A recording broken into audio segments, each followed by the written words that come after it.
Hi all, good evening.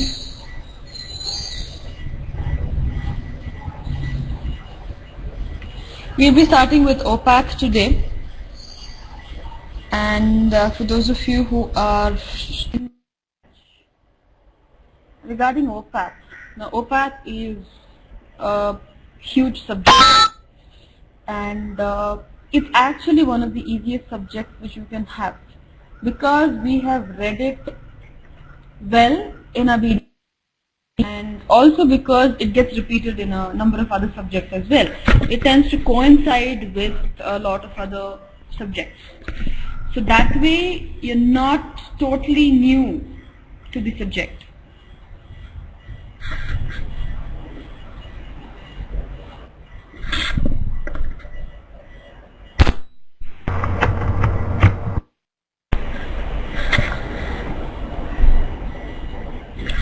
Okay, I'll try and be louder.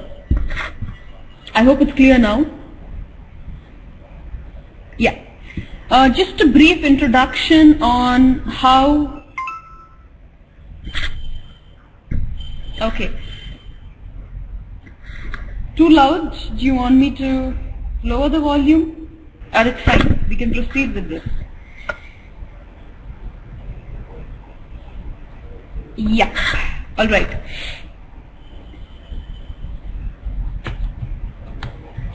I'll just give a brief introduction for students who will be reading OPAT in the eve fresh for the new batch.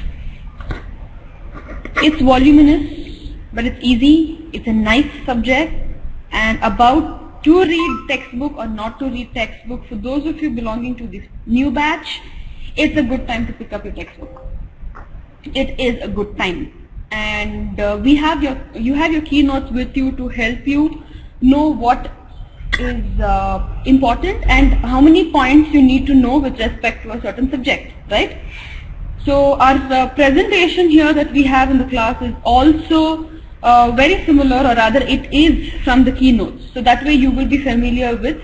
So please sit with the keynotes next to you. And also very important for all the new students is, I want all of you to maintain a 200-page long notebook. Okay, and this book sits with you, next to you in every class of ours. Okay, that's where all the extra points go in. That's where the points that you feel is too tough for you or new to you go in every time you're reading. And like I said, it's a good time to pick up the textbook. Schaeffer is a good book. Nivelle is a good book. Nothing lower than this, please. Stick to Schaeffer or Nivelle. Both are good books, and find the time to read them.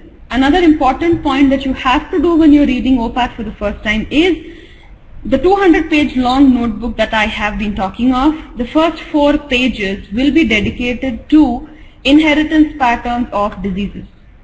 That's the most important thing that goes into OPAT. Okay? You don't need to read entire Schaeffer, or you don't have to sit with Nivelle. If you did that, you would take a lot of time.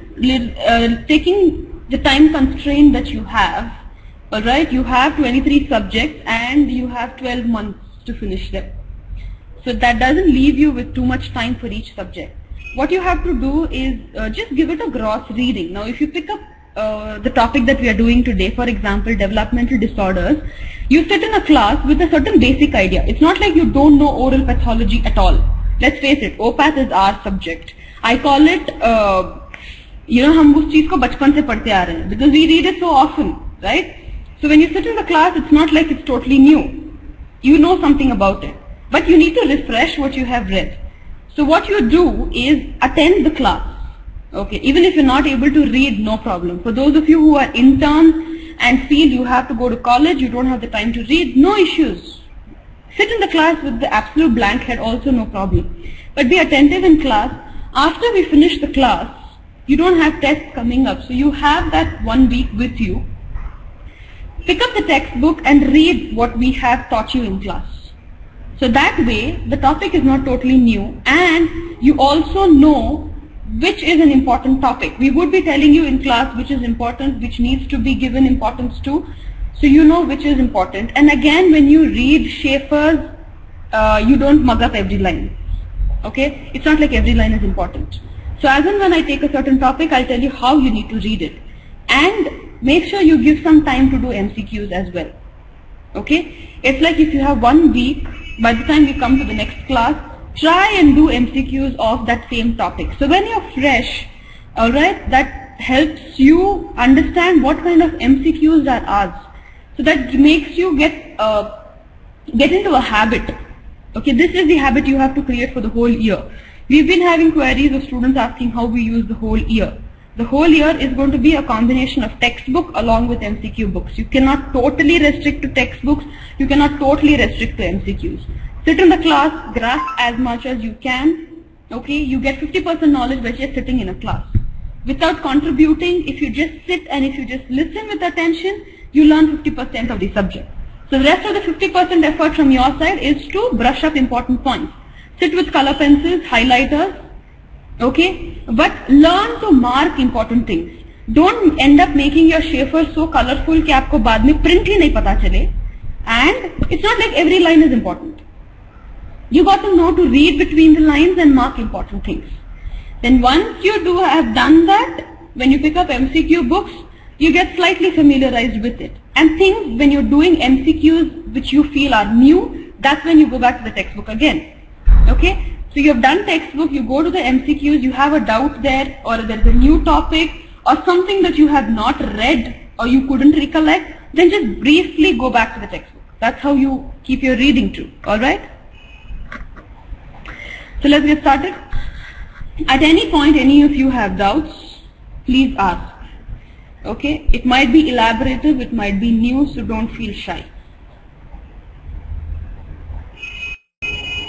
Starting with developmental disorders, very important, easy topic, but a lot of importance to be given to. Micrognathia, you understand from the word itself. A lot of terms that we talk of in dentistry are very self-explanatory. If you can just understand the gist in the word, it makes it easy. Micro, small, gnathia, jaw. You actually divide, we can have a true micrognathia or you can have pseudo-micrognathia. True micrognathia is where the jaw is actually genetically small, where the actual problem lies with the jaw itself. So this true micrognathia can be divided into two types, where one is congenital and the other one is acquired. These terms are self-explanatory. Talking about true micrognathia, where will you find true micrognathia? You will have a lot of points over here, so it will need revision. You can just keep reading them often. For those of you going to college and need to read OPAT for the first time, carry your keynotes along with you, along with the textbook. Read a certain topic, and if you feel there's important something, start mentioning it in your keynotes itself. So that way, when you finish OPAT, your keynotes have been enhanced. So you at least avoid picking up textbook for every line. So that way you have a synopsis of the notes of the textbook, which is handy for you to carry around.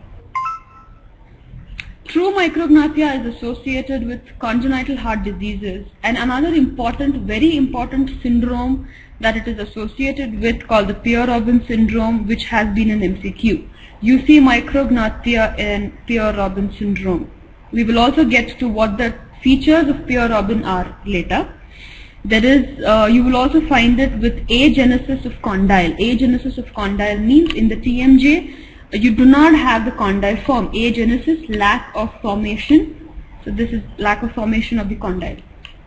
And it can also happen when the fetus hand during development goes on the jaws. So that possibly is putting a certain pressure, during which probably the jaw size has been restricted to smaller. These are the conditions where you will see true micrognathia. Yes. Coming to Pierre-Robin syndrome, like I said, all syndromes are very important. You have a definite source of MCQ from syndromes, and syndromes initially might feel too much of information for you to gather, but as and when you keep familiarizing yourself with these terms, at the end it becomes easy. So Pierre-Robin is a triad where you have three things. You have true mandibular micrognathia, which is a bird face appearance. Because of the jaw being small, it's got a very typical bird face appearance. It's a narrow, squeezed out face. Okay? And another thing that happens here is the tongue has a lower position here, which actually blocks the airway. And so the patency of the airway is lost because of the falling back of the tongue and cleft palate. These are the three features of Pierre-Robin syndrome. Very, very important. This falling back of the tongue is actually referred to as the glossoptosis.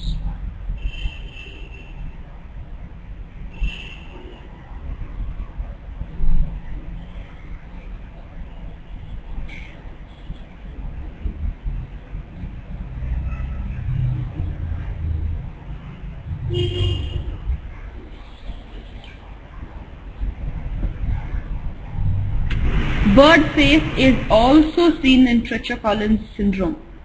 It's also seen, yes. So you will see a bird face in Treacher-Collins, you will also find it in Pierre-Robin syndrome. So the three features of Pierre-Robin is glossoptosis, cleft palate, and your micrognathia. Now, what is the whole physiology of how this happens? Now, because in Pierre-Robin syndrome, we were talking about how the tongue falls back, or rather the glossoptosis. How does that exactly happen? See, you have micrognathia. So you have a small jaw, alright? And during development, you know that the jaw growth, the tongue growth is all happening simultaneously. It's not like the tongue develops once and then around it the mandible develops. It's not like that. They are simultaneously developing. So each one influences the growth of each other, right? So what happens is, because of the small jaw, and it's preventing the normal descent of the tongue. So what happens over here is, during development of the palate, and when the two palatal shells are coming together and they're supposed to fuse, there's the tongue that comes off in between them. Okay, because of the tongue coming in between the two palatal shells, the palatal shells are not able to fuse, which results in cleft palate. That's one reason why cleft palate happens. Then also this tongue is not occupying the correct position there, so there's inadequate support, right? So the tongue starts falling down. There's a descent, it falls back. Now this blocks airway. Airway patency is not maintained, that results in respiratory distress. So that's the entire cycle of how the cleft palate and the glossoptosis happens. Now the bird face appearance, which is typical of mandibular micrognathia, is a very important MCQ. Just recollect and give a brief brush up of the topic, and just excuse me for 2 minutes please, I'll get back to you.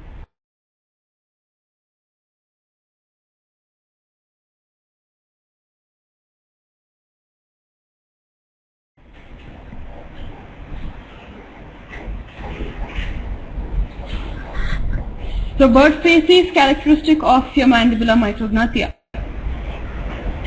Where do you have, what happens if there is a maxillary micrognathia? Maxillary micrognathia is going to result in a concave profile. Now what do you mean by a concave profile? When it's going to be like this, alright? As in your nose, your the upper arch and the lower arch, alright? So that gives it a concave profile. Now the reason for this concave profile, it does not always necessarily mean a maxillary retrognathism.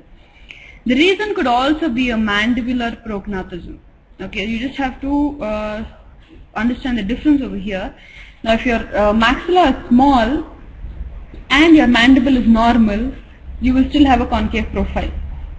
Alright, but it's possible that the maxilla can be normal and the mandible is prognathic. That also results in concave profile. Are you guys able to follow me? Okay. So these are two things that you will have to be a little familiar with. Easy ones, but yeah, something to pay attention to. Now let's go to macrognathia, where we talk of large jaws. Again, when it comes to macrognathia, you have true macrognathia and relative macrognathia, or the pseudo one. Okay, you have true and you have pseudo, or this is again called as the relative macrognathia. This is like true macrognathia is where there is actual enlargement or actual large jaw. While a pseudo again means where, like say if you have the maxillary pseudo macrognathia is where the jaw appears large, but in reality it is not. In relativity to the mandible, it appears large. Here, the instances that we have given example are true examples. This is true macrognathia that we are talking of. You will find it in 3 conditions. Paget's disease, acromegaly, liantiosis osseosa. This has again been an MCQ. And in Paget's disease, maxillary macrognathia or a large maxilla is a very important finding.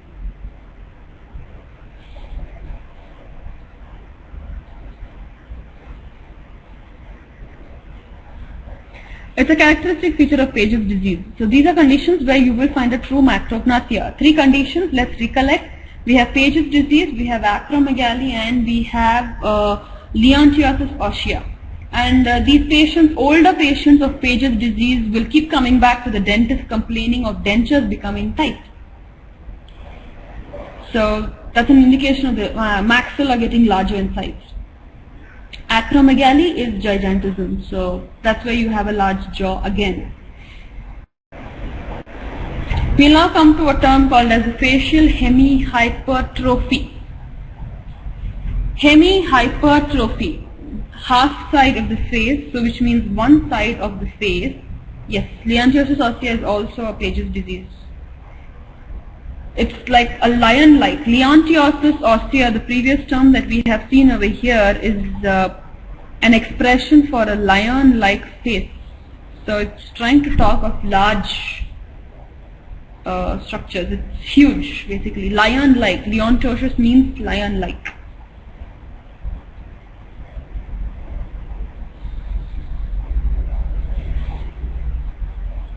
Next topic of facial hemihypertrophy. Hemi, one side of the face.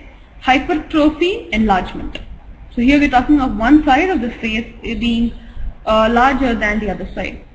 So if you see here, the incidence can happen equally on right side and left side. There's no particular predilection that it happens only on the right or it happens only in the left. Yes, again it's the maxilla arch that will be involved in liantiosis. So an equal incidence, which is also an MCQ. And hemihypertrophy has been found to be associated with a neoplasm of the kidney, okay, which we call it as a Wilms tumor. We will be reading more about it probably in surgery or medicine. Now it has an association with neoplasm of the kidney, which is Wilms tumor, and also liver and adrenal cortex in children. So here what we are trying to assume is facial hemihypertrophy has an association with a lot of systemic conditions in the body. In these systemic conditions, what are the organs involved? We can have kidney. When it is involving kidney, an important syndrome or a tumor associated is Wilms tumor, and other organs like liver and adrenal cortex. Okay. Then you also have mental deficiency in these patients. So just 3 points that you have to remember. So for those of you who are new, you would have figured out by now, you don't have to by heart every line of Schaeffer or Newell. Alright? So when you just pick up an important topic, very, very important in oral pathology is the other names, synonyms of the topic. We will be coming across many other names, that's important. So concentrate on that, highlight those. You will have the names in brackets just below the main name. And apart from that, incidence. Incidence as in gender predilection, whether it's involving the males or females. That's an important criteria. In a lot of diseases, which sex is involved itself can be diagnostic. Again, not for all diseases, for important ones. Then again, if it's having a maxillary predilection or a mandibular predilection. And important clinical features about it. Sometimes when you go to histological feature, there may just be one important term in the whole histological paragraph that you have to know. So important points like that you'll have to make a note of in the text. We have a lot of malformation syndromes associated with hemihyperplasia, and there has been question on this. I just want you to get familiarized with a few syndromes.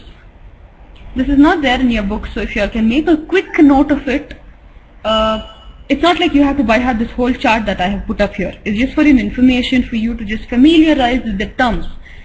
Okay? We have something called as Proteus syndrome, which has been asked previously in All India exams. Now here I am talking about syndromes that are associated with hemihyperplasia. Remember, we are talking about facial hemihyperplasia. And so we have Proteus syndrome, we have McCune-Albright syndrome,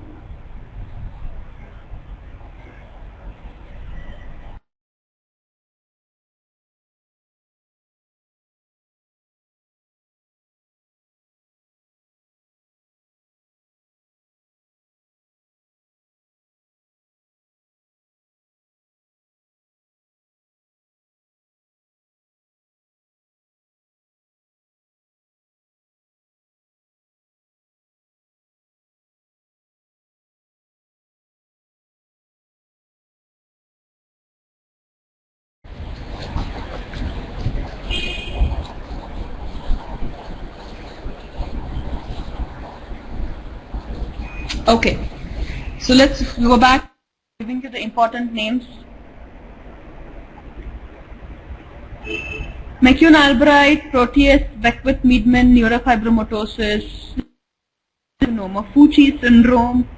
I've somewhere come across Maffucci syndrome, so that's again I just wanted to get familiar. So these are syndromes associated with hemihyperplasia. If you guys can just make a quick note of these things in your keynotes, please.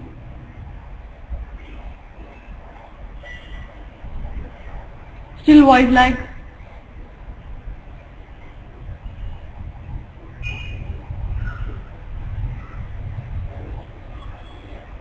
Okay. Now y'all could write down. Can I change the slide?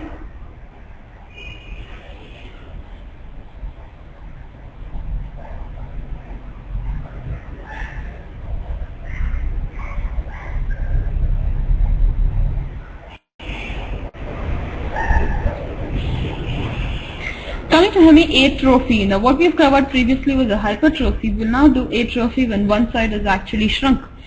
Facial hemiatrophy, like I was telling you previously, you have a lot of other names which are important, synonyms. So also called as Parry-Romberg syndrome, MCQ. Throughout our classes, we give you important MCQs that have been asked previously. So these are things that I want you all to instantly recollect immediately. Alright? So when I say MCQ and mark it as Q, it's for you to take it as you have to know it. So Parry-Romberg syndrome, facial hemiatrophy, also called as Romberg syndrome. And here the incidence on the left side is greater than the right side of the face, which is again an MCQ, and it could be an important diagnostic feature here. With left side having greater indication, like you have MCQ questions based on there is a patient who has left side of the face being more atrophic than the right side of the face, and what is it indicative of? You can have MCQs like that. To compare with facial hemihypertrophy, which had an equal incidence from the left and the right. Here left is greater than right. You'll see that in atrophy you will have a white line. The initial lesion that you will see is going to be a white line or a furrow, okay, on the affected side. And all facial tissues, including the roots of the teeth on the same side, will also be affected. So you will actually have small teeth in these people on the affected side. Clear so far? Any doubts?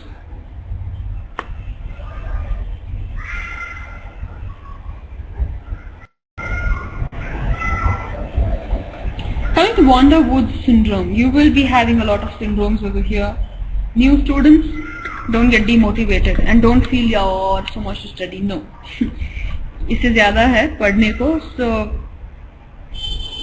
brain has a lot of capacity. So give your brain enough chance to take in whatever it can. With lot of revision, it's Easy. In hemihypertrophy, both sides are equal. Yes. Right side and left side can be equally affected. There is no particular predilection of sides. While in atrophy, there has been a greater occurrence of the disease on the left hand side than on the right hand side. Is scleroderma associated with Parry-Romberg? Okay. That's something I'll have to check.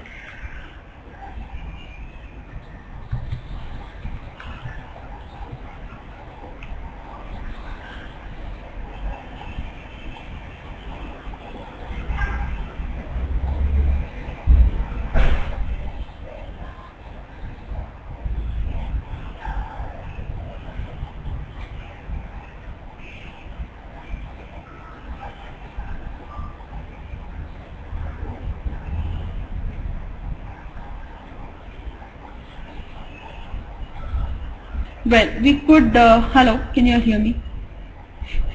Yeah, yes, about the presence of scleroderma and Parry-Romberg, we'll have to check. We could keep that as an assignment for next class. Okay, we'll go to van der Waals syndrome.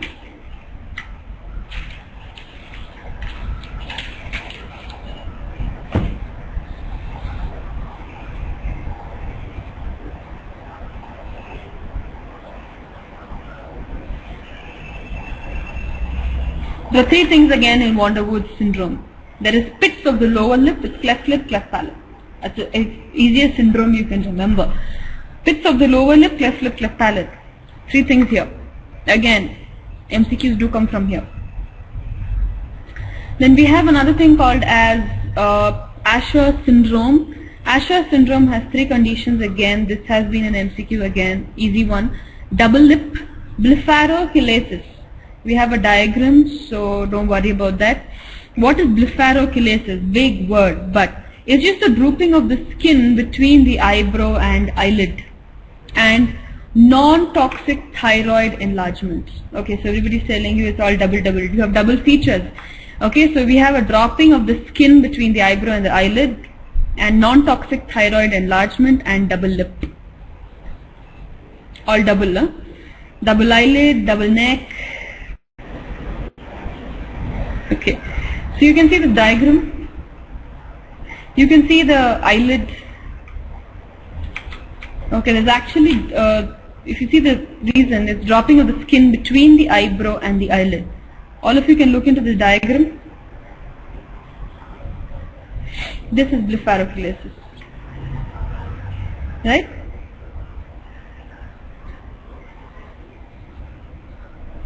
Double lips. All clear in the diagram? You can see the double lip actually forming a cupid's bow there.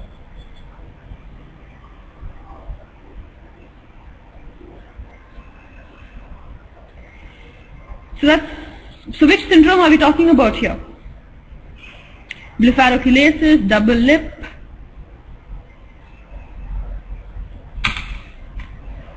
Usher syndrome.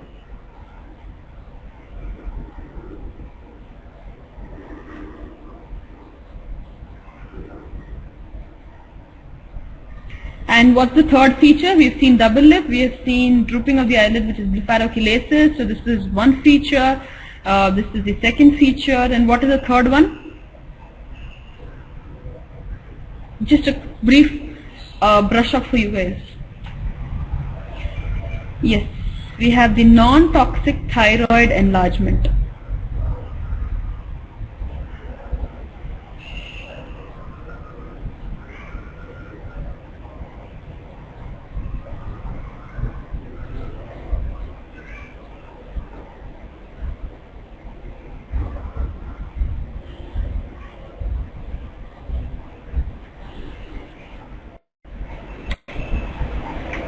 Okay, next we come to cleft lip, cleft palate. Cleft lip, cleft palate again is going to be covered in a number of subjects. So here I have restricted it to knowing it only to OPAC, not taking into account your treatment part over here, okay? The occurrence of it, important MCQ. 1 in every 800 newborn. This is again a global incidence. Let me make this very clear.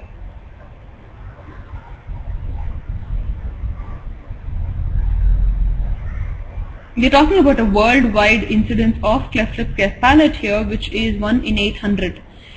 This has been asked as an MCQ, so please be clear on it. The frequency of it, with or without cleft palate. So you will frequently see this as CL plus or minus CP as 1:800.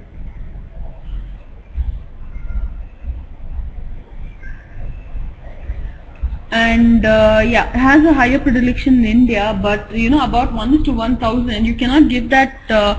At least what I found recently is they have different incidents in different parts of India, and again it's different for cleft lip and different for cleft palate. Anyways, I haven't seen any MCQ on the incidence in India. It's always been 1:800 globally. Of course, if they specifically ask India, you will have a higher predilection, okay, but it cannot be summarized to cleft lip alone or cleft palate alone, because then the values are again different for each of these. Within India, that is different. Like it's different in north, it's different in south. The most common etiology of cleft lip, cleft palate is hereditary. And again, see, when we talk of mode of inheritance of a disease, when we talk about genetic sequence, we read it as an autosomal dominant disorder, autosomal recessive, X-linked dominant, or X-linked recessive. Right? These are the different ways of pattern of inheritance that we read. But when it comes to cleft lip, cleft palate, it's called as a polygenic disorder. You have a number of causes that contribute to it, so it's actually polygenic. You want me to write that?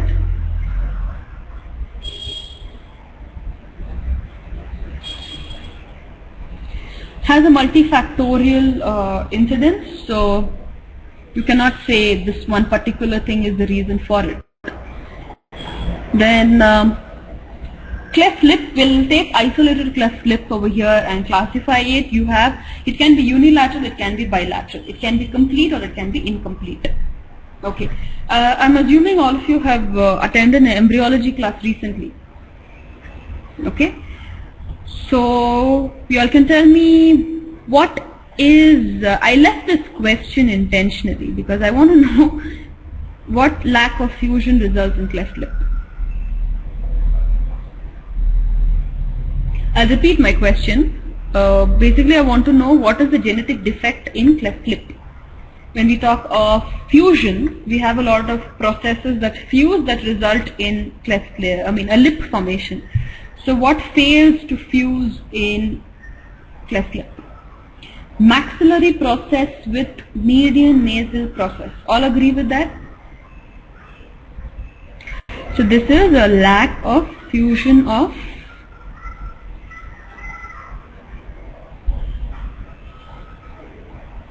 I will also be sticking to the short form, can't write all of it, so I'll be sticking with MP for maxillary process and median nasal process will be MNP, okay? So it's a lack of fusion of this which results in cleft lip formation. So now when this is incomplete, we'll call it unilateral incomplete. Accordingly, you can have a bilateral complete. And there is a specific term you must have read for bilateral complete. What is another name for a bilateral complete cleft lip?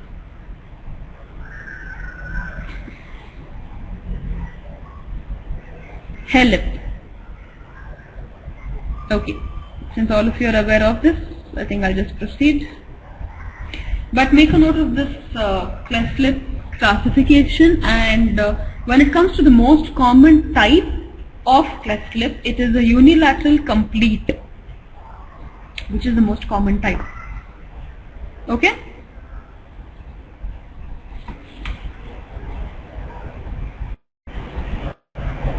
Next, about cleft lip and cleft palate occurring together. Hair lip we have already seen, it's maxillary bilateral cleft lip. And incidence, let's look at the incidence patterns over here. We have cleft lip and cleft palate, where that is when cleft lip along with cleft palate, when they happen together, that is more common in the boys. MCQ. Has been asked many times. You have to be familiar with this. Isolated cleft palate is common in females. MCQ again. Okay? Can you all follow me? You can have cleft lip isolated. You can have a cleft palate which is isolated, where a patient has only cleft palate and a patient has only cleft lip. There are also conditions where patients can have a cleft palate along with cleft lip.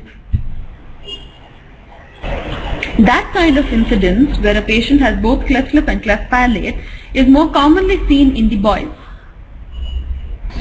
And isolated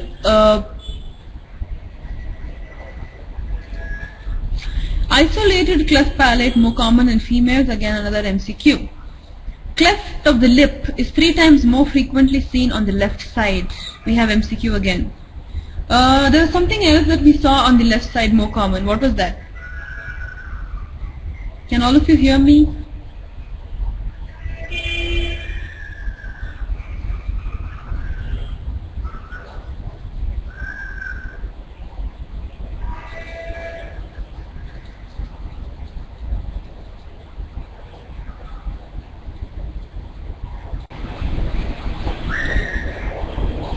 Yeah, we had seen hemiatrophy to be more common on the left-hand side, which we also called as the Pari-Ramberg. Now, we have one more thing that's more common on the left side.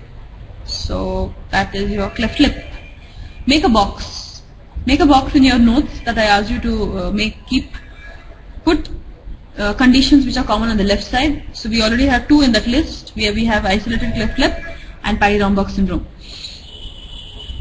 The maxillary cleft ridge usually appears in the region between the lateral incisor and the canine. Yeah, in 70% of the cases, you can see cleft lip on the left-hand side.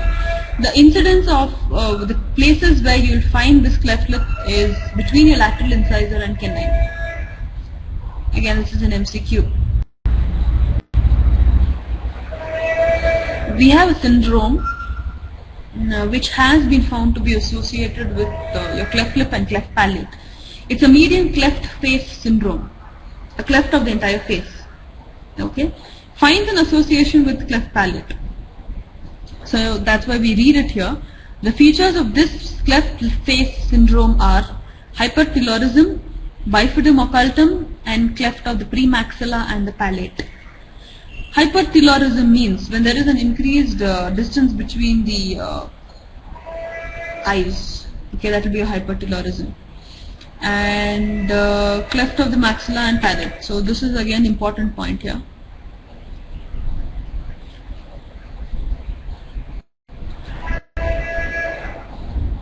All going okay?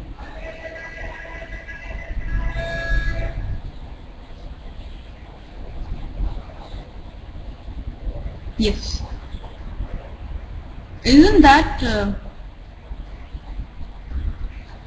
next we'll read Fordyce's granules. This has also been an important MCQ. You'll find a lot of MCQs with respect to they are asking you yellow spots seen on the mucosal aspect of the cheek. You find that question frequently being asked. So that's Fordyce's granules. How do they clinically appear? They appear clinically as yellow spots. A frequent site for it is the buccal mucosa. Okay, so it's on the cheeks. Opposite the molar teeth, so it's more in the molar region. So these are important points about it, with which you'll be able to come with the answer as Fordyce's granules. What are Fordyce's granules actually? They are a collection of sebaceous glands in the oral cavity. Another thing is they have a bilateral symmetry. MCQ here.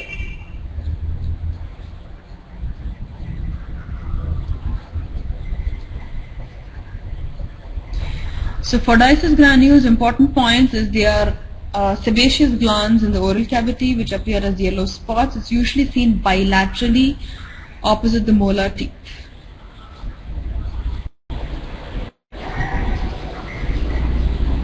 You have a diagram. I'm not sure how well you can appreciate the yellow spots here. Are all of you able to see this picture?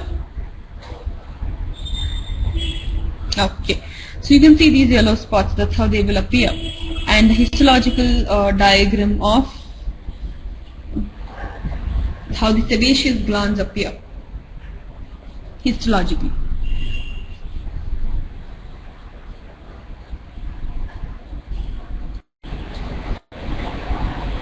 Next we come to Hex disease. Hex disease, another name of it is important. Focal epithelial hyperplasia. This has also been an MCQ. What the other name of Hex disease is? Let's recollect again. Hex disease, focal epithelial hyperplasia.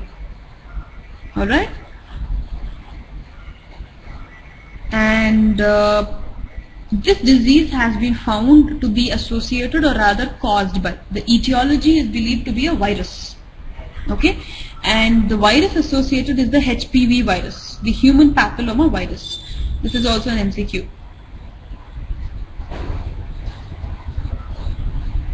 How does the lesion appear? The lesion basically has papillae.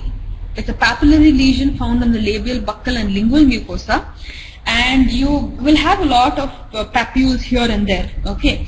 Sometimes what can happen is that these papules can come close together and cluster together.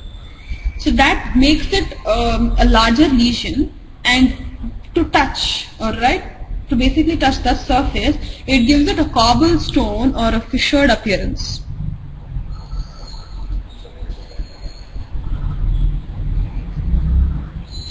MCQ. Get into the habit of making small post-its or these sticky notes basically. You have a lot of post-its. I know it's going to be expensive to buy them, but those of you who have parents, cousins, sisters, brothers going to offices who get free post-its, ask them to get them for you. I used to do that. It's a nice thing to do. Husbands, cousins, brothers, sisters going to offices. I'm not encouraging robbery. I'm not encouraging, all software engineers. Please don't tell Bhavna ma'am encourages theft from software offices. Well, I'm not encouraging that. If they're not using it in their offices, and for those who get a supply from their office but are not using it, people like you who will actually use it, it makes sense. Right. So collect it from them. Start making nice post-its where you put, like for example, you in that just mention Hex disease, HPV associated, cobblestone appearance, and just start putting it on your wall or even in your keynotes for that matter. So that way you have the most important points being highlighted, and you can also do this for things that you keep forgetting. Let's say there's a syndrome you can't remember. There are so many syndromes and finally it becomes a khichdi. You can't remember for some time at least, or you make it in pencil, which you feel initially is difficult for you to read, but in the long run, yes, you will remember, so that you can erase and reuse. That way you save paper also. But try everything you can that will help you understand and remember better. See, it's not about remembering today. आज का पढ़ा हुआ आज definitely याद रहेगा. एक हफ्ते तक, yes, you will remember. But every time you read, your effort should be to make sure what you read is remembered for a long duration. It's not like you read today and you tell कि यार आज नहीं याद हो रहा है, आज छोड़ देते हैं. पेपर के पहले पढ़ेंगे ना, पेपर तो जैन में शुरू हो रहा है, तब पढ़ेंगे. तब पढ़ने के लिए you'll have more things. So don't postpone things. Okay, every time you read like this is the last time you're reading. And make every effort to try and remember it for a long time. Cobblestone seen somewhere else? Yes, we will come to that. Hint, I think one of the skin disorders. Not sure if that's right. But I think one of the skin diseases.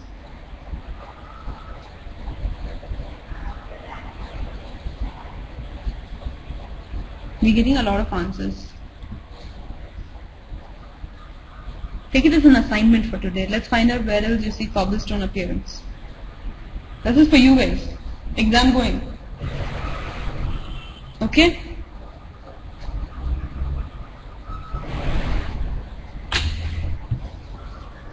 Yeah. Refresh your mind. There are a lot of things.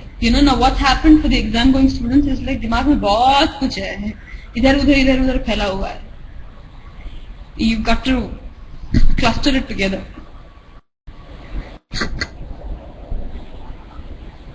Now cheilitis glandularis. Now this is a condition that's basically associated with your lower lip. Most frequently lower lip gets affected, and what happens to the lip becomes large, enlarged, and becomes everted. So here, no.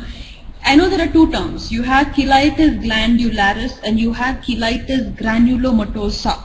Okay. If you take the word itself, it's easy. Now, the words itself are very self-explanatory. Cheilitis means it has to do something with the lip. Okay. So we know we're talking about lip.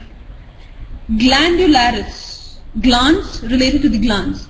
So let's take it as the enlargement of the glands. So it has to do with the lip and the glands. And what's happening over here is because of the enlargement, your lip becomes huge. And finally becomes everted. Everted means pops out like that. Pop out as in pura pop out nahi, but it gets out enlarged. Then there is a classification of glandularis where you have three types. This classification and the other names of this classification is important. Farmer's lip. No, I don't think so. This is farmer's lip. Little doubtful of that, Priyanshu.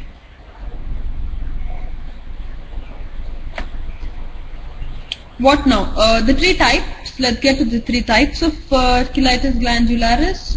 The simple one, which is the most common one, MCQ again. The most common type of cheilitis glandularis is the simple one.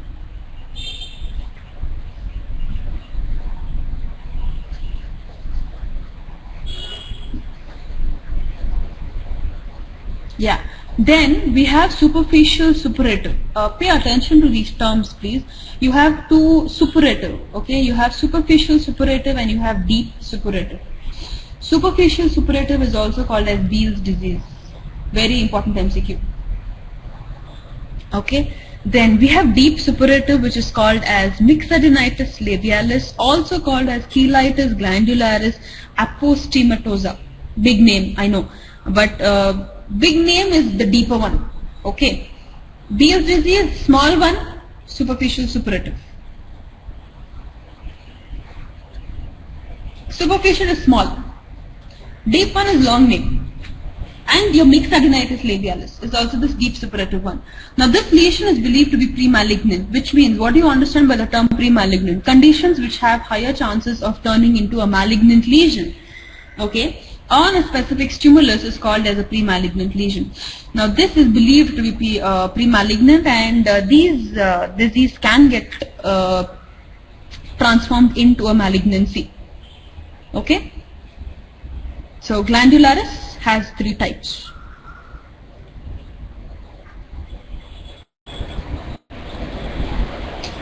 Now cheilitis granulomatosa. Like I said, it's easy to distinguish between the two names itself. When we talk about cheilitis granulomatosa, it is a granulomatous inflammation. It's basically a chronic inflammatory disorder.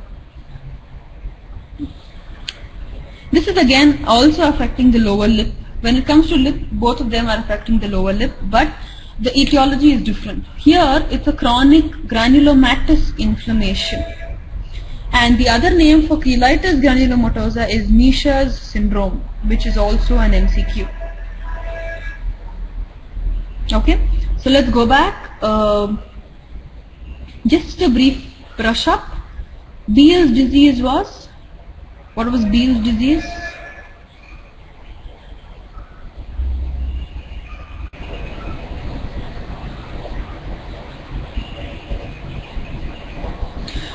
Superficial, yes. Superficial what? Cheilitis granulomatosa or cheilitis glandularis? Superficial, suppurative cheilitis glandularis. Yes, that was Beale's disease. Here we have Nisha syndrome, which is cheilitis granulomatosa. And it also has, it's painless is another important point. You have questions in your MCQs on which is a painful lesion, which is a painless lesion, so sometimes remembering painless, painful is also important. It also has an association with a syndrome called as your Melkersson-Rosenthal syndrome. Important syndrome here again. So this is associated with scrotal tongue, facial paralysis and cheilitis granulomatosa. So that's clear? And about farmer's lip, it's also called as the sailor's lip. It's associated with basically actinic cheilitis, sunburn. Now, let's go to hips. Hips, wondering what hips? Not our hips. Hereditary intestinal polyposis syndrome.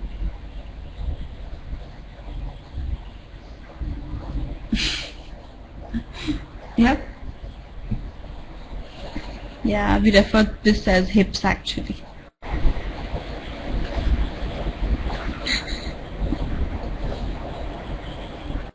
Hereditary intestinal polyposis, also called as your Peutz-Jeghers syndrome, it's an autosomal dominant disorder. Now remember I told you, you have to dedicate the first 4 pages of your point book, your 200 pages long notebook which I asked you to maintain, and dedicate the first 4 pages. 1 page goes for autosomal dominant, next page for autosomal recessive, next for X-linked dominant, and 4th for X-linked recessive, and 1 page dedicated to multifactorial. Like for example, later on you will go to maternal, mitochondrial, paternal, and just keep 1 page extra. Okay. Now this list, your hips goes to autosomal dominant. Alright. Now I told you keep an extra page. Like for example, put your cleft lip, cleft palate there as being polygenic or multifactorial. Okay. And now this is something that all of you have to make an effort and start filling in these pages. It seems painful in the beginning, but if you put this effort for the whole year, it makes it very easy when you sit up for an exam. Okay, now you're doing individual subject wise, but when you go close to exams, you might have to do more than 1 or 2 subjects in a day.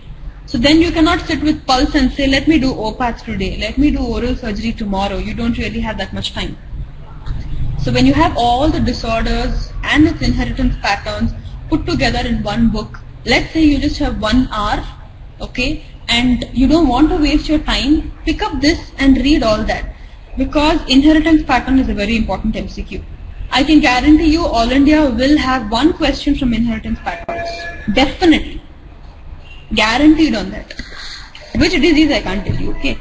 But there will be 1 inheritance pattern for sure. And you can't see from where it comes. Initially when you're reading, when you read developmental disorders, it feels, come on man, barely 5 or 10 diseases, like I can't remember it. Autosomal dominant is dentinogenesis imperfecta, amelogenesis imperfecta, hips, yes, it feels okay. When you finish pura oral path, then you would have prayed ki, oh shit, maybe I should have started writing. So don't postpone it. It's easy to jot down things when it is topic wise. It's difficult to sit with full Schaefer and say today I'm going to make a note of all the inheritance pattern. It's not possible. You can't sit with it and do it in a day. It happens over a period of time. So you have to do it on a daily basis while you're reading oral pathology. So today you start maintaining this book, and as and when you start mentioning these diseases under that.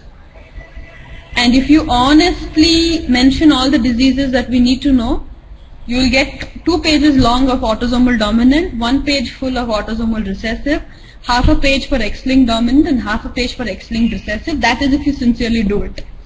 And I can say that guarantee because I have done it. Yeah? Okay. So let's get to hereditary intestinal polyposis, which is an autosomal dominant disorder which has to go into your list. What are the features of this? It's familial generalized intestinal polyposis. Intestinal polyposis is important. It's restricted to the colon and the small intestine. It's usually the small intestine. And I think this has been an MCQ, not in OPATH, but in general medicine. Which part of the intestine it's restricted to? Small intestine, mostly jejunum. So that's an important part. And apart from intestinal polyps, polyposis means presence of a lot of polyps. And apart from it, you will see pigmentation, melanin pigmentation.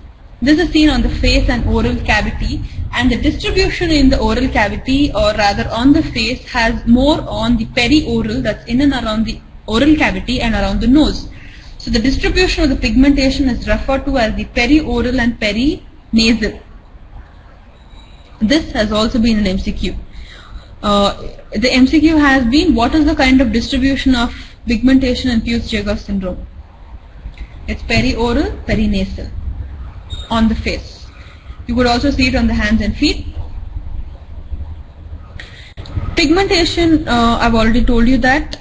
These places again in the oral cavity where mucous pigmentation is common is first buccal labial mucosa, gingiva and hard palate, and least pigmentation is seen in the tongue.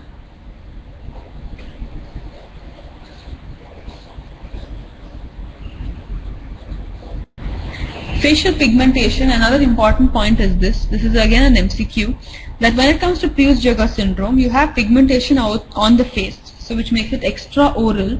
You also have pigmentation intraorally. Intraorally, we have seen it's more so on the buccal mucosa and the labial mucosa, and least pigmentation seen on the tongue.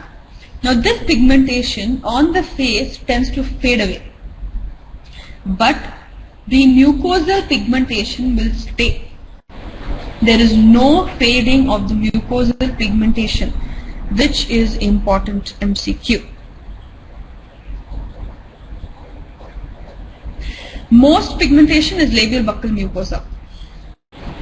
Highest amount of pigmentation on the buccal and the labial mucosa, followed by the gingiva and the palate, least in tongue. Most and least is also important MCQs. So wherever you find in our notes or in our presentation, most common will be MCQs again. This is inherited as a dominant pattern, Mendelian dominant. We've seen this. It's not sex-linked. Also seen this. Then coming to a term called retrocuspid papilla.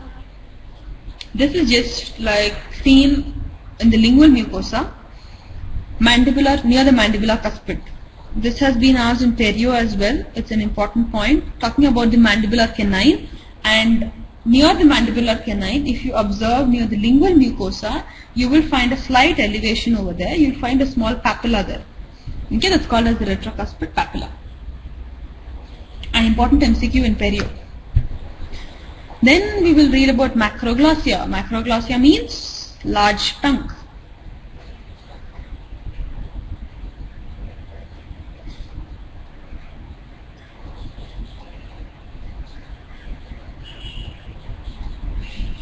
Okay. Doesn't necessarily mean people with large tongue talk more.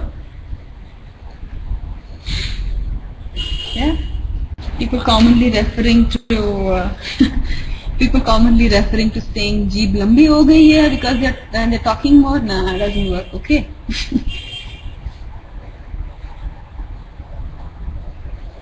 So we again, when it comes to a large tongue, it can be primary or it can be secondary. Primary means it's a congenital disorder. Now you have a lot of syndromes that is congenital, which are associated with macroglossia. I have a small chart for you that you can go back and refer with. And secondary conditions where you see macroglossia means anything that is secondary means the basic problem is not with the tongue. You will be coming across these terms primary and secondary in future, so you have to understand what they mean. Primary means the primary problem. I'll tell you with respect to macroglossia what it means. Primary means the actual problem lies with the tongue, but the actual problem is an enlarged tongue. That's a primary condition. A secondary means the primary problem is something else and your macroglossia is one of those symptoms. So which makes the macroglossia a secondary problem. Okay, that's what secondary means. Secondary again is a long list of conditions and you have to be familiar with all of them. There have been MCQs on this as well. So you will find it with lymphangioma, hemangioma, acromegaly, cretinism, congenital hypothyroidism. These are conditions where the tongue may be enlarged, secondary reasons. How do you identify clinically a macroglossia? A patient with macroglossia comes to you. How will you identify that this patient has got a large tongue?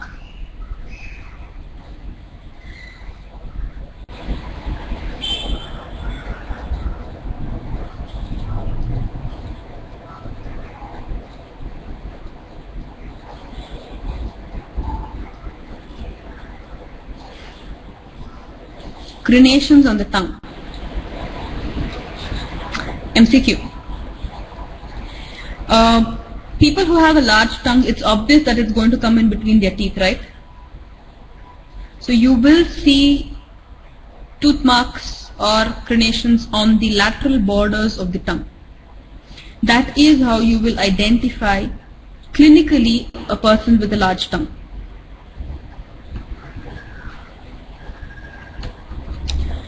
So that's an important point.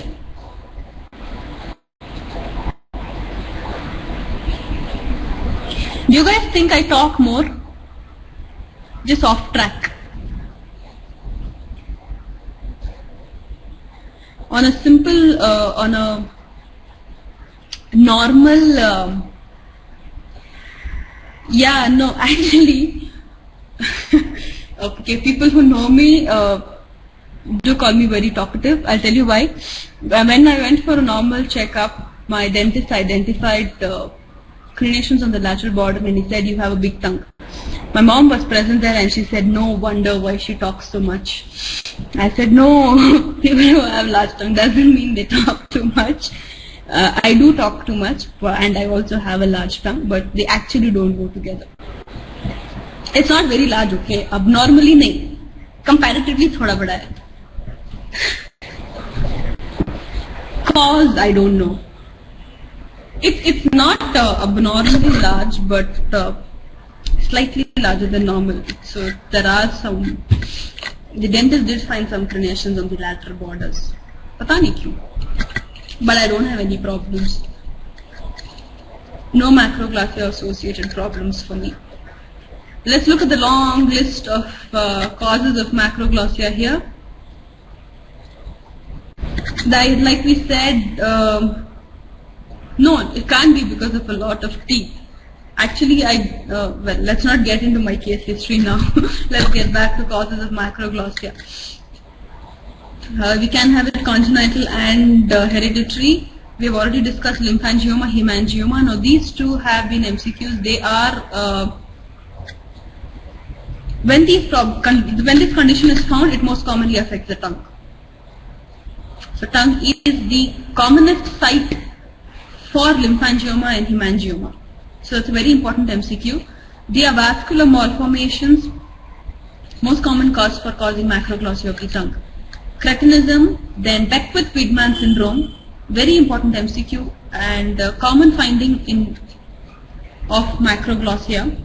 Down syndrome, again, Down syndrome, everything related to the Down syndrome can be an MCQ. So for those of you reading for the first time or reading for the nth time, please be familiar everything about Down syndrome. There are a lot of questions about Down syndrome and you can find this chart from Newell. If you want to make a note of, you could find it in Newell.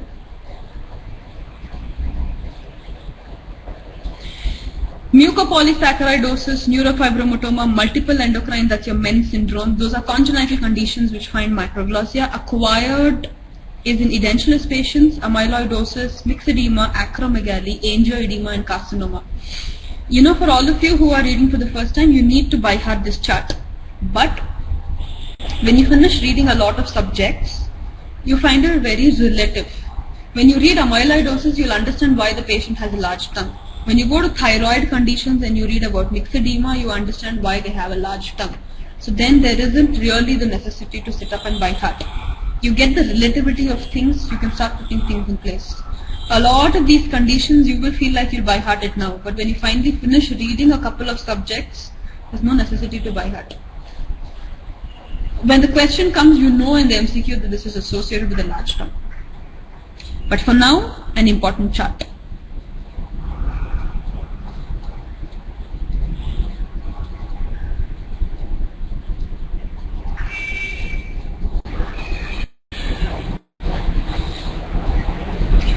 Now macroglossia again can be true or it can be pseudo-macroglossia. And this is the information that I found new in Schaeffer's in 6th edition, which is not there in your 5th edition. So I felt new topics are usually a source of MCQ.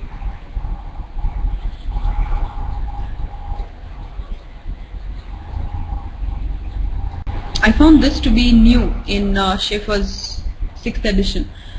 So all of you can just concentrate on this bit a little. What do you mean by pseudo-macroglossia is other conditions, okay, other than genetic, okay, other conditions which force the tongue to occupy an abnormal position. If I can have all your concentration back on the slide, please. Pseudo-macroglossia means conditions other than the congenital conditions which result in the tongue occupying an abnormal position. That's pseudo-macroglossia. Okay, so where the size of the tongue may be normal, okay, but there are a lot of other reasons which make it appear large and which compromises function as well. So these patients with pseudo-macroglossia have compromised function. Conditions where pseudo-macroglossia is seen is habitual posture, enlarged tonsils, low palate, decreased oral cavity volume, and deficiency between the maxillary and mandibular, any kind, be it transverse, vertical or anterior posterior, which displaces the tongue.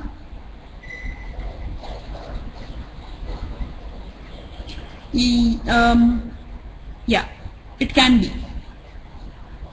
In Pierre Robin, yes, you can be talking of pseudo-macroglossia. Severe mandibular deficiency, some neoplasms and hypotonias. So these are conditions where you see pseudo-macroglossia. Any doubt here?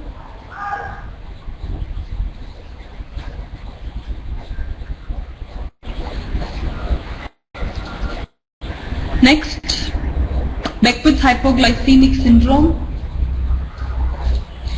This is the condition where you have macroglossia. Apart from that, you have neonatal hypoglycemia, mild microcephaly, umbilical hernia, fetal visceromegaly, and postnatal somatic gigantism.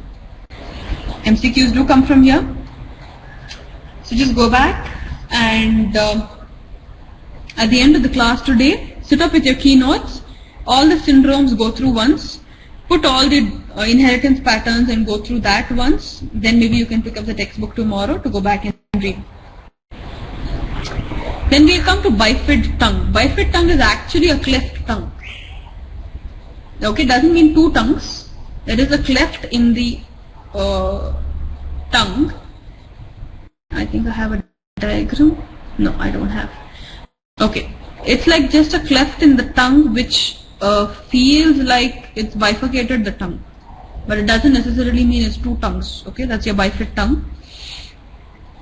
Then we have a condition called orofacial digital syndrome. There is an MCQ on this as well, which shows the presence of this bifid tongue.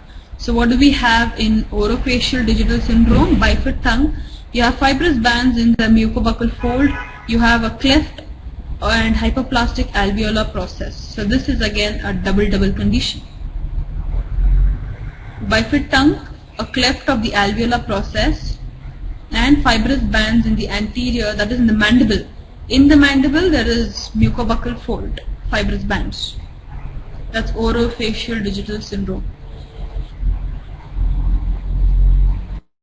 Coming to fissured tongue, also called as scrotal tongue, other name again important over here. You have a classification for this, that is, it's divided into foliaceous, cerebriform and transverse. This is how all of you can see in the diagram. That's how a fissured tongue will look. You can see all these fissures over here, right?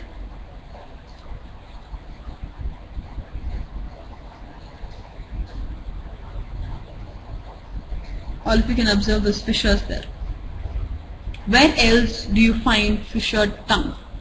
And this is again not in your keynotes, so if all of you can just make a quick mention of these 3 points there.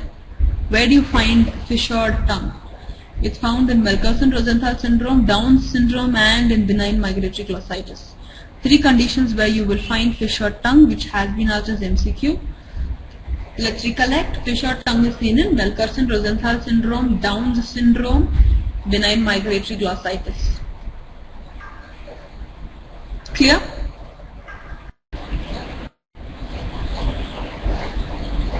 And we've already seen what Melkersson-Rosenthal has. It's a triad of fissured tongue, cheilitis granulomatosa. What is the other name of cheilitis granulomatosa? Other name of cheilitis granulomatosa?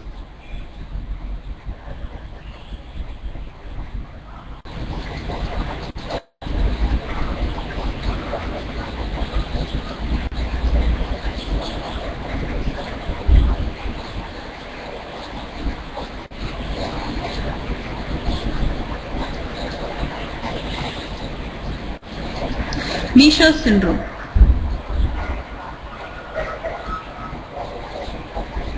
And it's associated with Bell's palsy, that is the 7th nerve paralysis.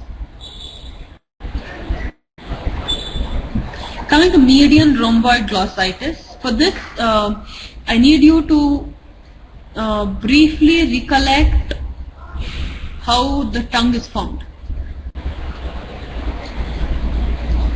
When it comes to formation of the tongue, we read about, I'm not going to be getting into the details because you've freshly attended an embryology class, but just to recollect, you have 2 lateral swellings and 1 tuberculum impar. Right? Okay. So there has to be fusion of the 2 lingual swellings, and that is your lateral swellings, and 1 tuberculum impar, and that will actually result in the formation of your tongue. Now, what happens, like I said, all these 3 structures fuse. Okay? Etiology for median rhomboid glossitis is when the tuberculum impar fails to retract before the fusion of the lateral halves. So there is fusion of the lateral halves first, and then there is fusion with the tuberculum impar. And for that, what should happen is there is some amount of retraction that the tuberculum impar should do, so that the 2 lingual swellings can fuse first. But when that doesn't happen, so which means what? There is some amount of this tuberculum impar that is getting in between these 2 lateral swellings. So it's getting retained over there. That results in a median rhomboid glossitis. So how does this clinically appear? Your tongue, in the posterior part of the tongue, you will see a diamond colored or a rhomboid colored red shaped area. That is how it would appear clinically. It's also called as central papillary atrophy of the tongue. Now it appears red, so that part of the tongue is atrophic. So that is why it's red. Okay? And they have found that it could probably be because of fungal cause also. So they have found an association with Candida albicans as well, and this is also your MCQ. Association with fungus, Candida, is also an MCQ. Median rhomboid glossitis, more common in women, has a greater predilection in women than in men in a ratio of 4:1. And this point that I want you to make a note of in the keynotes, that it is commonly referred to as kissing lesion. Please don't get confused between kissing disease and kissing lesion. This is called as kissing lesion. We have another term that's called as kissing disease.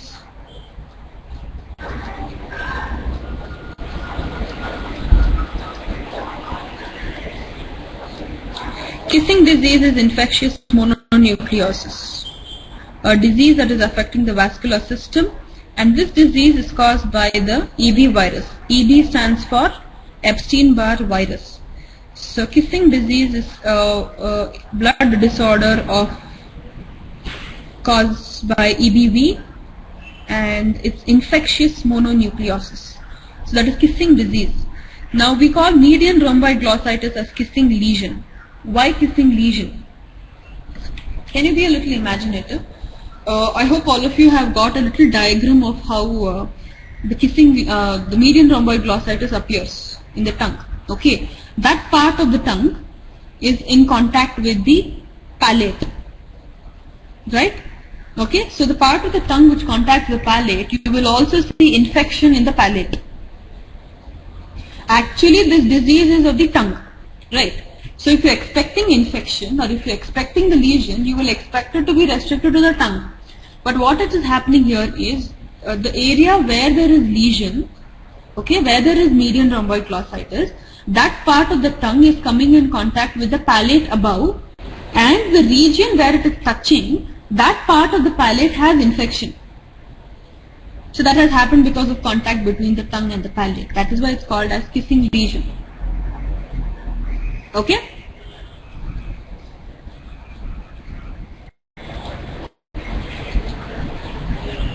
That was about median rhomboid glossitis. We have another term here called as benign migratory glossitis. Okay? The other names of benign migratory glossitis is very important, and you have a long list of names. It's also called as geographic tongue, also called as wandering rash of the tongue, glossitis areata exploitativa, and erythema migrans. And trust me, all of it has been asked. Erythema migrans has come, wandering rash has come, geographic tongue, and all three of them have been asked as MCQ. So familiarize with the names. Why is it called so? Why wandering rash? Why erythema migrans? Erythema migrans is so obvious, the term. Erythema, redness. Migrans because it keeps migrating. It's never found in one place. Median rhomboid glossitis is always found in the midline. It is always found in the posterior third of the tongue, and the shape is always diamond. Okay, you can say that. But you cannot say so for benign migratory glossitis. If it happens in the lateral borders, it can happen on the dorsum. If it happens in the posterior dorsum, it can later on migrate to the anterior part. It's a migrating lesion. It can happen anywhere in the tongue. That is why it is called as the wandering rash of the tongue, or the geographic tongue, because it can happen anywhere across the dorsum of the tongue. And what happens basically over here is there is some amount of loss of papillae. The papillae that are lost is filiform papillae, again an MCQ. Which papillae is found to be lost here is your filiform papillae. And if you have a look at the lesion, I think I have a diagram for this. No, sorry, I don't have a diagram. Let's draw it.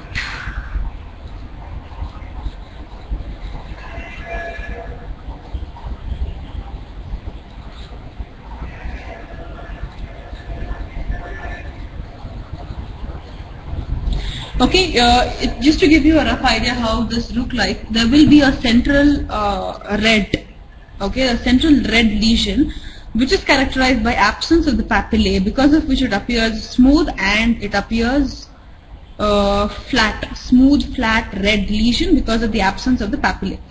Surrounding this red rash is going to be a small yellow colored border. Okay, there will be this yellowish border around it. That is how these lesions appear, and they just keep changing their place, just keep changing positions. If it's found once here, it would be found elsewhere here, and from here it could move there, and that's how these usually happen.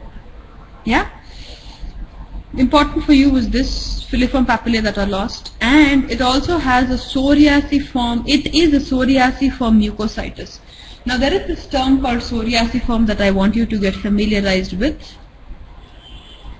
Not there in your keynotes, so please make a mention of it.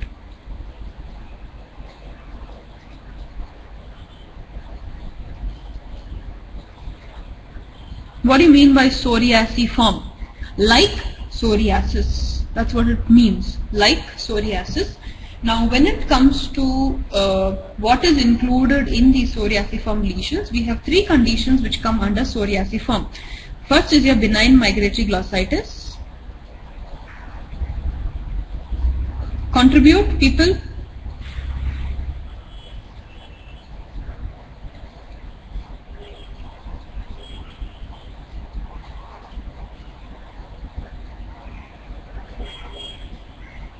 What are the other psoriasiform lesions? Benign migratory glossitis is one.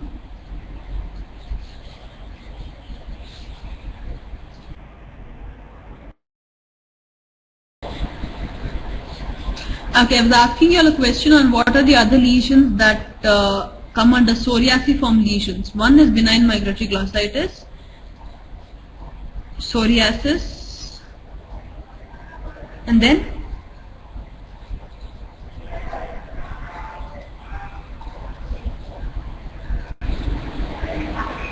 and Rita's syndrome.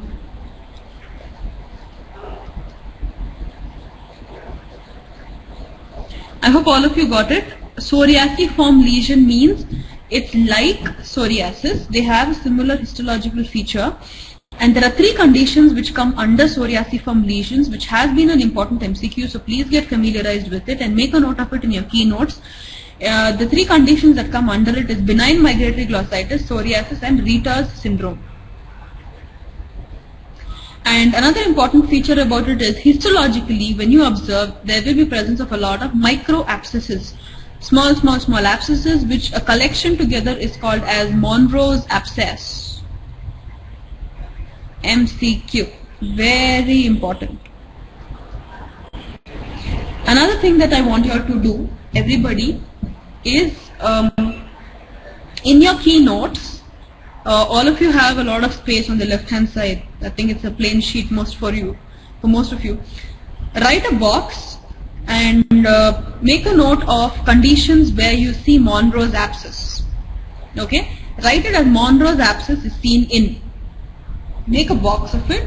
The first thing to go under it will be benign migratory glossitis, and as and when you come across conditions where you find Monro's abscess, put that in that box, so that way you get a list of conditions where you see Monro's abscess. That would be another activity for all of you. Please go back and do that. Familial dysautonomia means you don't have papillae at all. You don't have fungiform papillae and circumvallate. Not all papillae, but you don't have fungiform and circumvallate.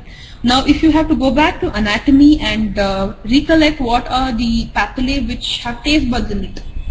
Yeah? It's the circumvallate papillae which has most number of taste buds, followed by the fungiform papillae.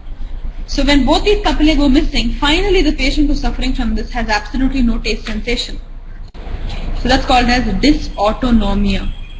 Familial dysautonomia condition where there is absence of fungiform and circumvallate, where you see a loss of taste.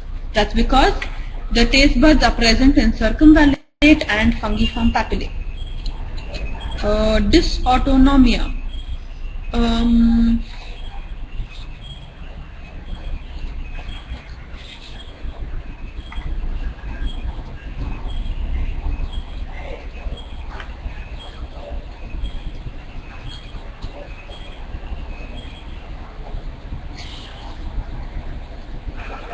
Anything that deals with the autonomic nervous system is dysautonomia. Here we are dealing with the autonomic nervous system, and any disease that is dealing with the ANS, or rather improper functioning of lack of function of the ANS, will be dysautonomia. Alright? Proceed.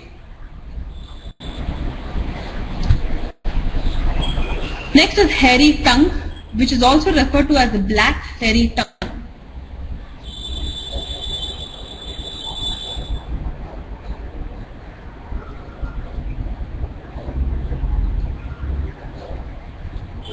What happens in this is you have hypertrophy of the filiform papillae. Again, MCQ. We have previously seen conditions where filiform papillae go missing. Can you tell me the conditions where filiform papillae were missing? Absence of filiform papillae.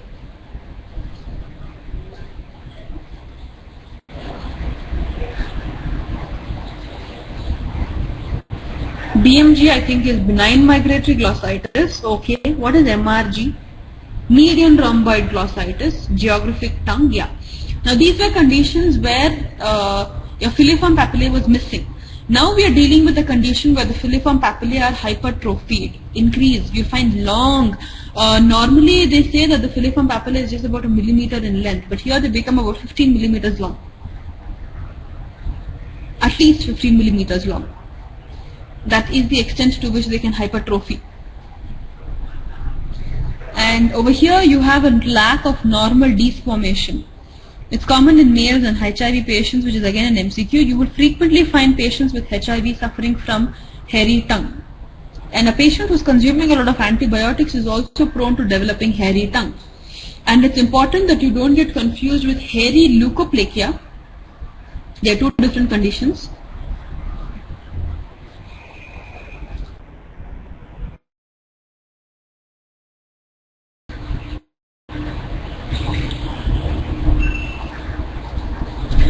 Okay, hairy tongue common in males and HIV patients.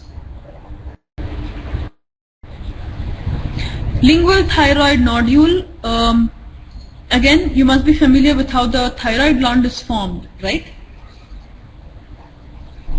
And you know that when the thyroid gland is formed, in order to actually occupy its original position, it has to descend down. There has to be some amount of descent. And when this thyroid gland, it fails to migrate from its from the position near the tongue to its original position, you have a part of the nodule retained behind near the tongue. That's called as the lingual thyroid nodule, where some amount of follicles of the thyroid will be found in the tongue, and this is because of the failure of the thyroid to migrate down. That's lingual thyroid nodule. Then we have reactive lymphoid hyperplasia, which is basically, it's a simple, you can understand from the word, self-explanatory. It's hyperplasia of the lymphoid glands. And more commonly, it's the lingual glands that are involved, the lingual lymphoid follicles. Lingual tonsil hyperplasia is also called as foliate papillitis. Just get familiarized with this term. Kimura's disease. Nice term there. You have Kimura's disease. Now what is it? There are two things that is involved in Kimura's disease. Can all of you hear me? Are you able to follow me?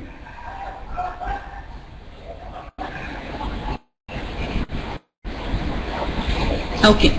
There are two, let's say, organs involved over here. One is the vascular supply and the next is the lymphoid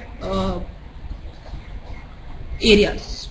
So we have two structures. Overall, the blood vascular supply, blood vessels, and lymphoid tissue. So what you have is in the vascular endothelium, you have eosinophil multiplying. You're going to have eosinophils in the vascular endothelium and hyperplasia of the lymphoid tissue. That's all is Kimura's disease. I hope you understood it. It is hyperplasia of the lymphoid tissue with eosinophil infiltration.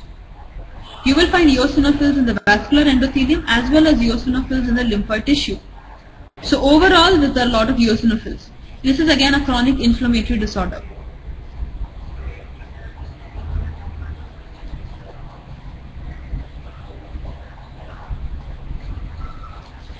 So you have eosinophilic folliculosis, eosinophilic lymphoid granuloma, angiolymphoid hyperplasia. So you find a lot of eosinophils.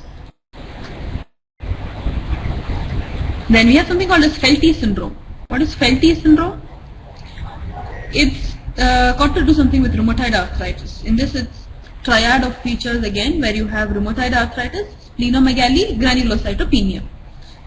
Then coming to a term called atresia. Atresia is has been asked as MCQ, so please learn this term well. Atresia means when you don't have a duct of the salivary gland. All of us know we have salivary glands and they are duct containing glands. You have a duct through which the secretions come out. When the duct goes missing, that is when we call it as atresia. Gland is there without the duct. Gland is present but without the duct. So absence absence of or occlusion of a salivary gland duct is atresia. This has been asked as MCQ, so be sure of that. Then we have something called as aplasia. Aplasia of salivary gland means absence, agenesis, or rather there is no gland. So absence of a group or a single salivary gland, it can be unilateral or it can be bilateral, is called as aplasia. Now this can be associated with two syndromes. I just want you to get familiar with these two syndromes. It's called as Ladd syndrome and mandibulofacial dysostrosis, which is your Treacher Collins. Treacher Collins, we will be studying it in detail later. I'll just tell you a little about Ladd syndrome. L-A-D-D. The first letters itself are quite easy. L will be for lacrimal apparatus, A will be for auricles, D for dental defects, and one more D for digital defects. Can you all follow me on this?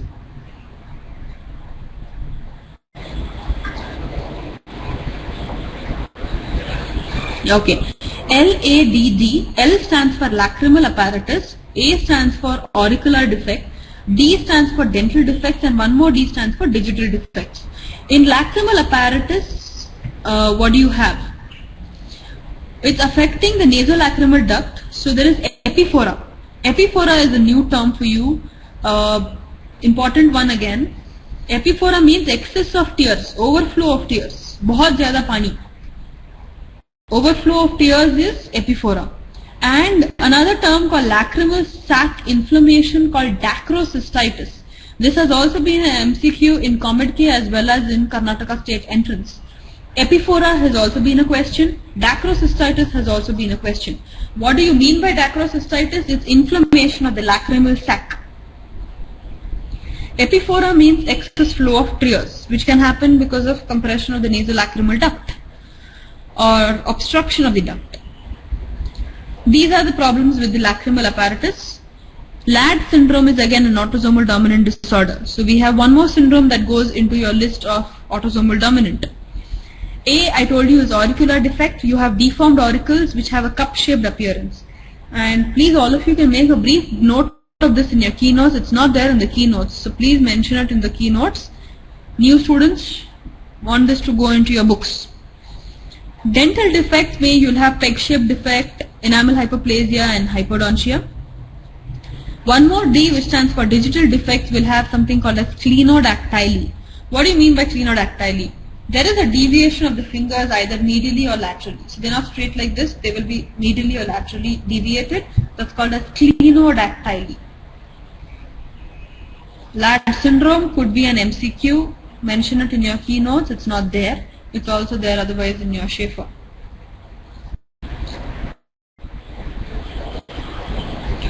Then we come to aberrancy. Aberrancy means any defect of the salivary glands, where you can have an ectopic salivary gland, as in an extra. See, actually speaking, it's difficult to define aberrancy because in your entire oral cavity, you have a lot of ectopic salivary glands that are present. Ectopic means what? Presence of a salivary gland other than its normal position. Like for example, we say submandibular salivary gland has to be present in the submandibular fossa. Sublingual is going to be occupying a lower position. Parotid is meant to be here. Now apart from this, if you have these glands present elsewhere, it's called ectopic. Ectopic means other than its normal position. Now, you have a large number of salivary glands. Other than the major salivary glands, we have major salivary glands, which is your parotid, submandibular, and sublingual. But other than this, you have numerous minor salivary glands, like your anterior lingual glands, your posterior lingual glands, you have palatal glands, you have submucosal glands. So you have numerous minor salivary glands. Apart from these minor salivary glands, if you find that a salivary gland is present far away, okay, very far away from the normal structure, then we call it as an aberrancy. It's presence of ectopic salivary gland.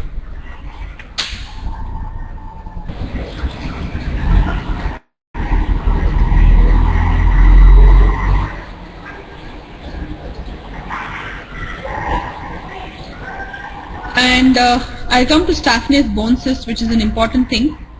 All the other names of Staphnase bone cyst is important. It's also called a static bone cyst, lingual mandibular bone cavity, or latent bone cyst. What is it? It's basically the presence of a salivary gland tissue in the body of the mandible.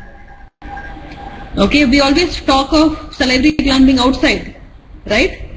But can we have a salivary gland within the bone? No. When we have it within the bone, we call it Staphnase bone cyst. Again, it has a very specific position. The position of Staphnase bone cyst is a very important MCQ. Where is it situated? It is situated between the mandibular canal and the inferior border of the mandible. For this, I want all of you to draw the mandible in your book. In your keynotes, or be it in your Pulse or in your Gauri Shankar, make it a habit to draw. This will be your mandible. Here runs your mandibular canal. Your mandibular canal is where you have the inferior alveolar nerve passing through, right? Now, this is situated between the mandibular canal and the inferior border of the mandible. So this is your Staphnase bone cyst. It's below the mandibular canal, which is a very important MCQ. This has been asked many times. It's very confusing, so please read carefully. Draw the diagram if you need. Now, this cannot be histologically differentiated because when you see a specimen histologically, it appears like a normal salivary gland. And no treatment is needed because it doesn't cause any harm. And there's another cyst called as a traumatic cyst. It's important for you to differentiate traumatic cyst from Staphnase bone cyst. Okay? Traumatic bone cyst is found above the mandibular canal. Staphnase bone cyst is found below the mandibular canal. We have a diagram. All of you can see the mandible, right? And we have the mandibular canal in the center, which is a red color thing. Below that, below your mandibular canal and between your mandibular canal and the inferior border is your Staphnase bone cyst. Above it is traumatic bone cyst. Now this diagram has to go into your books. With colors, without colors doesn't matter, but this has to go in any book you want.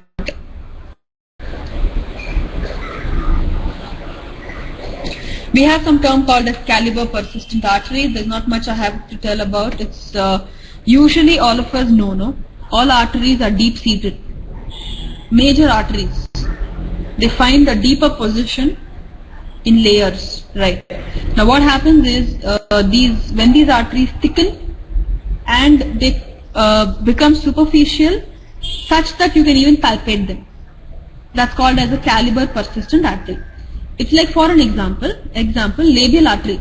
Okay, it's not like you can palpate and say, oh, this is labial artery. It's not so superficial that it can be palpable, right? It's deep-seated. It's found, maybe you have skin, you have your investing layer, you have your muscles, and maybe somewhere within your muscles you will have your labial artery. But in this disease, what is happening is your artery is getting thickened. The walls of the artery are getting thickened. And it's not like they are moving in position. Because of thickening, they are extending and becoming more superficial such that they become palpable. That's called as the caliber persistent artery, and this is very common in the lip mucosa. It's almost exclusive on the lip mucosa. So the artery that is most commonly affecting is the labial artery.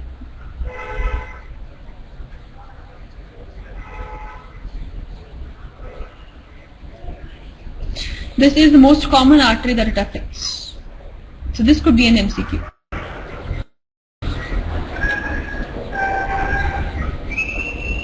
This is how it looks. If you see in this diagram, see, normally you wouldn't expect, if all of you can go back and see the lip, maybe you can see veins. They're superficial, but you don't really expect to see an artery there. But you see here, you can see the slight thickening there. I hope all of you are able to appreciate the thickening. It's making that artery slightly palpable. And if you see a histology, this is not normally where you would find the blood vessel. Histologically also you will see a thick blood vessel. Imagine the thickness of this blood vessel. That's a caliber persistent artery. Okay. Let's just take a short break before I start off with the next part.